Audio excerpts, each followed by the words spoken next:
Alright, this is Matt Mrozik, aka MVM397, and after a short IM on Facebook, I was told I can show this freely.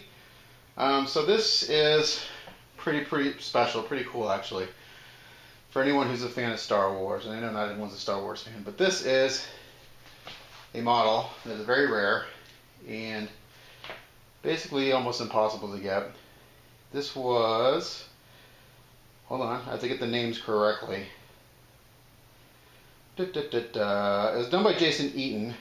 If any of you know who he is, he's very well known in the modeling community. He's done all sorts of stuff. He knows guys from ILM. He's friends with guys who've actually worked on the films. He's documented the Millennium Falcon filming. I think the 36-inch model he's documented. He's done a ton of Paint Masters or Sideshow collectibles like R2-D2. He did the Paint Master for, I believe, the Steve Neeson probe droid. He's done Paint Masters of TIE Fighters. You name it, this guy's done it. He's good. He knows his stuff. So this was patterned by Jason Eaton, and Sean Corsini did the 3D work. So I want to make sure I got the names straightened out and who did what. So anyway, this is a 1/5 scale Landspeeder. Basically, this is the same size that ILM did for episode 4. And Jason, if you watch this and I'm saying anything incorrect, please correct me and let people know the correct information. But this was patterned by Jason Eaton. And I believe the story is that basically Jason wanted a 1/5 scale Landspeeder, so he did it. He's like, I've always wanted one, and he did it. So this thing is absolutely massive. It's beautiful. I opened it up at Wonderfest. I had to sell quite a few kits to get this. Believe me, it wasn't cheap, but well worth it, because I'm not going to be able to get one of these ever again. So, and it's big. So here it is. I'm not even sure if it's in camera. Let's see if I can see. Yep, there it is. So this is a hollow cast resin 1/5 scale Landspeeder. I don't have a tape measure up here for you to tell you how big it is, unfortunately, because I'm never prepared. But it's big. I guess it's 36 inches long, easily. Maybe a little bit longer. So this is the main body. Beautifully done. I'm going to get the box out of the, well, I'll show you the box here, so I'm going to bang it up. So this has been down to every detail. Jason molded in all the bumps and nicks that you see in episode 4, all the scratches. So all this stuff is part of the mold. It's supposed to be there. So I don't have to clean it up. Yay. I'll post a couple pictures of Jason's build of it. He's had his at Wonderfest the past 2 years. And when I saw him doing this, I guess the year before last, he had it for Wonderfest 2015. And I think he started working on his at the very beginning in 2015. I sent him a message like, hey, are these for sale? And he's like, unofficially no, but let me know if you want one. So this year I said, hey, I'm still interested in Landspeeder. He's like, actually, we have 2 of them at Wonderfest. And I went and looked at it, and I was like, oh my gosh, this is killer. So I was able to sell a few kits out of my Gundam stash to get this, and it's well worth it because, like I said, this isn't like a readily available thing. I think there's only 11, maybe 10. So I have one of 10 or one of 11. I'm not sure. But it's killer. Jason did an awesome job on the molding, not the molding, but the pattern work. Every detail's there. He has tons of reference. Like I said, he knows a bunch of guys from ILM and all that stuff. So he's got the hookup when it comes to Star Wars as far as getting info. And I'm on the floor here because it's so big. This will not fit on my workbench. So there it is. And I'll show you some of the other pieces. So that's the main, I guess, hull you would say. Like I said, it's rotocast, it's resin, it's beautifully sculpted, details are there. Really on this, there's really no cleanup. There's a bit of a seam right there, but that looks like that's part of the molding. So I need to check Jason's reference photos to see if that's actually supposed to be there. That's just from molding. I don't know, to be honest, because, like I said, he rendered all the dings and bumps and everything that are in the actual filming vehicle. I can tell this is from the molding, so I'll need a little sanding, but it's really, really nice. It's hollow. So it's still heavy. This probably weighs a good 10 pounds, maybe a little more. It would be really, really cool if I could levitate this thing. And I'm seriously thinking in my head, how would I accomplish that? And I'm thinking what I could do is I would need 2 points of magnetization. One in the front, one in the back. So I'd have to build a pretty good sized base. Because my initial thought for this is I have nowhere to display this. It's huge. I'd make it a wall hanger. I'd hang it on the wall.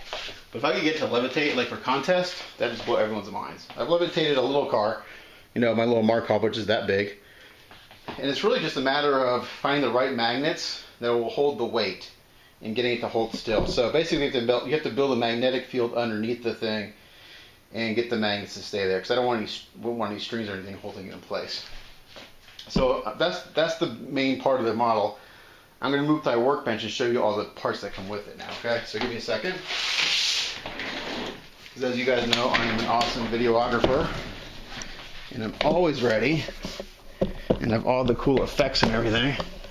So you get to look at my neck. I'm going to move over the bench real quick. And my batteries are almost dead, so we'll see if we get through this. I'll try to make it a quick video. But I just sent Jason a message like, hey, can I do a video on the Landspeeder, because it's really cool. He's like, yeah, just no problem. Just make sure you mention that he did it, and basically he wanted credit for the art, and that's what I wanted to make sure. So I haven't opened this bag, but this has all the goodies inside of it. So let's open this up. It has all the engine cowls, dashboard bits, seats. There's some clear parts in here. And I probably won't open this up all the way. I believe there's some photo etch in here, which is, I'm guessing, is in this cardboard. Let's see. If you followed Jason Eaton and you followed his buildup of his a year ago, you know how nice this is. And he seemed to do it really freaking quick. I don't know. He always seems to do like these last minute projects for Wonderfest, and it blows my mind. Like he just scratch built the little, I actually don't even know what it's called. It's the little thing that Luke Skywalker's playing with in episode 4 as he's cleaning R2-D2 and C-3PO. It's got a name, but I don't know what it is. Skyhopper maybe? Oh yeah, here's a photo etch. So there's not a whole lot of it. Engine grills. So that's all for the engine parts. Really nice. Super. Yeah, like these only have 2 connection points. So those will be really easy to snip out and clean. Really nice, makes it easier. Because I'm not a photo etch person. You know, I worked with it a little bit. So this is like this is a kit that's really out of my wheelhouse, because this is like studio quality stuff. Nice clear resin piece for the instrument panel inside. Now I guess technically you could light it, but I don't think ILM lit theirs, and I don't think it's lit in the movie anywhere. So you could use some creative licenses there. Engine cowls. So in episode 4, if you're looking at the front of the Landspeeder, the camera right one, only the bottom's on there, but they give you 4 in case you want to have them both covered. But this is nice stuff, guys. Super killer. I'm just gonna open one because these are the exact same piece. Really nice.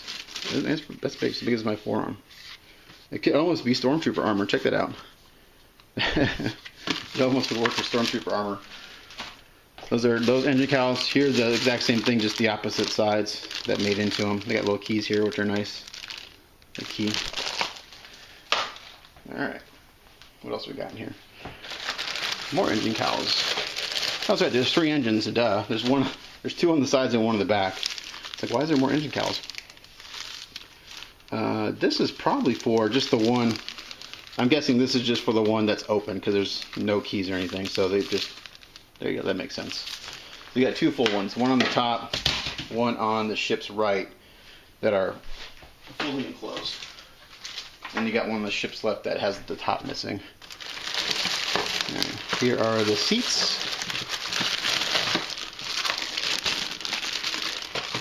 And the headrests. Not a whole lot of detail because there's nothing there, but this is super easy cleanup. Just basically this edge needs a little sanding and it's done. These just go flat black. I told Jason I may have to stalk him a little bit when I start on this guy, because for reference. So I gave him a heads up that he may want to unfriend me, so I don't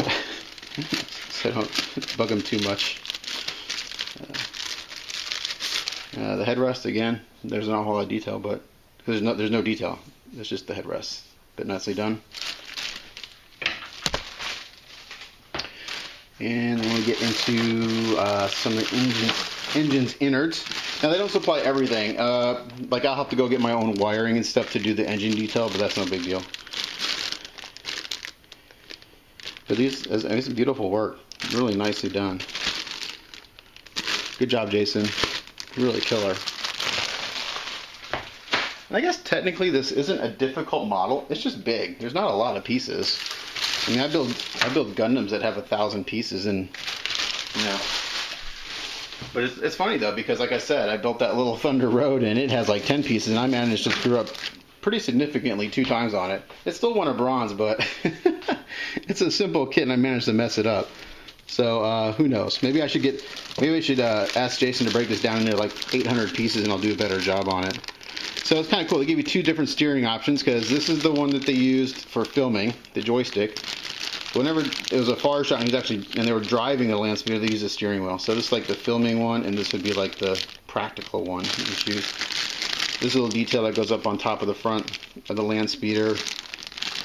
You got the shifter, because it was a car. I mean, basically, the one they drove around with was a car with a shell on top of it, so they had to be able to shift gears and stuff.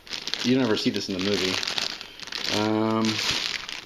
Yeah, that's really it. There's not a whole lot to this kit, but nicely done. Very cool. And then there's another box. I'm assuming it's the windshield. What did I do with it? Here it is. It's light. I'm assuming this is the windshield.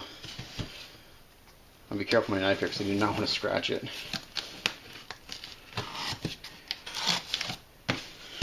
So my initial thoughts is that when I get to this, who knows when that will be. I'd love to have it done for Wonderfest next year. That'd be fun to show it off. Maybe get I have a ton of Star Wars stuff in my collection. I just haven't built any of it yet. I mean, I have like a Studio Scale X-Wing. I have a Studio Scale A-Wing. Yeah, here's the windshield. I'm not going to take it out of here because it's really nicely wrapped. And it's got a blue protective clear film on it, but it looks really nice. I'm assuming it's vacuum formed. I can feel the edges around it. So super clear, really nice. So that's not a long video, but it's a very special kit, and I was lucky that Jason let me get one.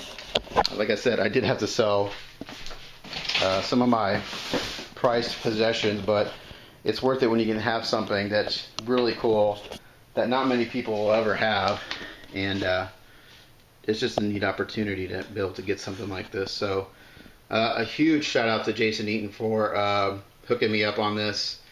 And again, be prepared to be stalked. You may want to unfriend me or just ignore all my questions. Doesn't matter, I don't care. But anyway, it's Matt Mrozik, aka MVM397, signing off. Catch you guys next time.